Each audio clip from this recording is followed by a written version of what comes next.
Well, my name is Lane Ware. I practice law in Wausau, Wisconsin. I have since 1965. I've been active in the Bar Association for probably 30 years, having served as president of the Bar Association and the Foundation and the Senior Lawyers Division, of which we are here today to talk about some of the retirement planning issues and pre-retirement planning and post-retirement planning issues that attorneys face. Okay, I'm Harvey Wendel, and I've practiced in Madison since 1963 when I graduated from the UW Law School, and I had my own firm until 1999 when my firm of 8 attorneys merged with the law firm of Murphy Desmond in Madison that had about 35 attorneys at that time, and I became of counsel with the firm of Murphy Desmond, which has allowed me to do whatever it is that I wanted to do, but nothing that I really didn't have to do.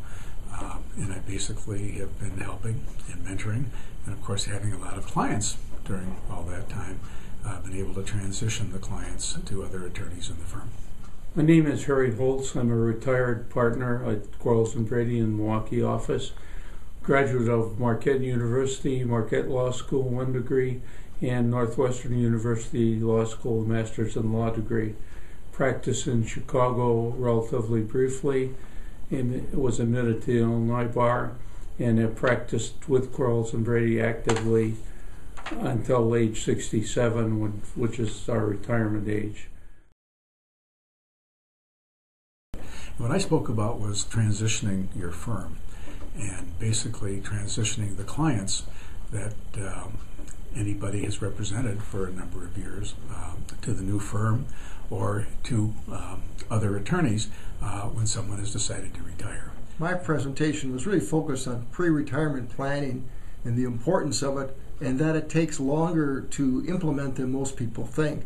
We use a range of time of 3 to 5 years for active planning, and for financial planning as a part of retirement planning, it really needs to begin in the 40s, when you're in your mid to late age 40. The topic today was what to do when you retire, what you find to do, not how to retire. The other panelists covered that, but what to do pro bono, otherwise sit and look out the window, what to do once you have retired. One of the most interesting questions is, how do you transition?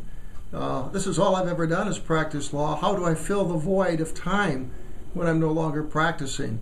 And that came across in many sources to try to tell people, yes, there is a life after the practice of law, but it does take some planning and some implementation. And I think the second thing that came out is it's a longer cycle than most attorneys think about. That is, it's a 3 to 5 year planning cycle to transition one's practice, to transition your personal life, and working with a firm or individuals who you practice with to make sure that it's done and done well. Not forgetting about it, most importantly, too, how the client's perception is.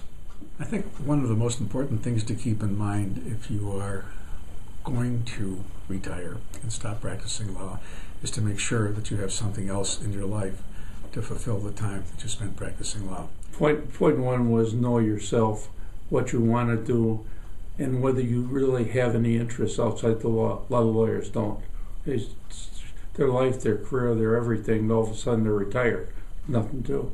So point 1 is know yourself. Point 2 is find a nonprofit, if indeed that's the route you want to go. Find pro bono work or nonprofit work that's in the area that's of interest to you. I think one of the things that I've always believed in is giving back to our profession. I serve on boards. I was the president of the Senior Lawyers Division for the State Bar.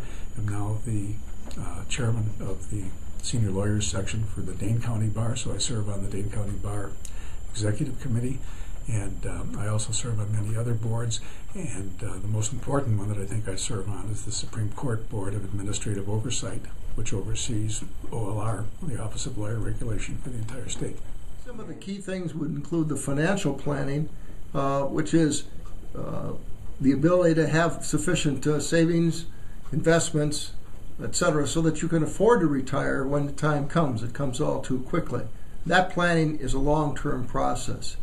And the other aspect of it is how to transition out of the practice of law. It's something that most attorneys have done all their life. It's been their complete focal point. What do you do after? How do you engage in civic affairs, personal lifestyle adjustments, and some of the things that you wish to do? The single most important thing is plan, plan, plan. Most people retire without any kind of a plan, either financial, business-wise, what are they going to do, how are they going to pay for it, or family-wise, social. You can't rule out social considerations from retirement decisions. You know, I married you for better or worse, not lunch. Wives or husbands, depending on which is the non-lawyer, don't always want the lawyer around during the day, and that's a real consideration. So it's got to work into the planning, but the single most important thing is adequate planning along the lines of everything that was covered in today's seminar. How you get there, what you do with your firm, and then what you do once you're either fully or partially retired, what you do with your time.